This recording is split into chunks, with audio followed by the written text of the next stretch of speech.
ঢুকলো না, টাকাটা কেন ঢুকলো না, কি এমন সমস্যা ছিল? পরপর সেই সমস্যাগুলো ঝটপট আপনাদেরকে একবার জানিয়ে দেবো কেন সেই সমস্যা। প্রবলেম নাম্বার 1, অফলাইনে জালিয়াতি।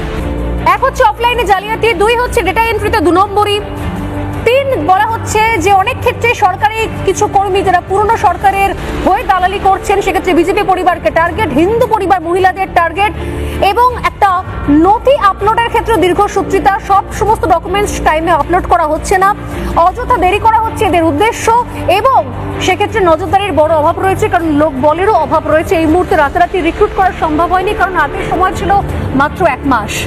তাই বলবো এগুলোকে আইডেন্টিফাই করা হচ্ছে, ধৈর্য ধরুন। এবং এর আগের দিনও বলেছিলাম যে পদ্ধতিতে আপনারা আবার নতুন করে চেক করতে পারেন যে আপনার আবেদনটা কোন স্ট্যাটাসে আছে, সেটা অবশ্যই চেক করতে থাকবেন।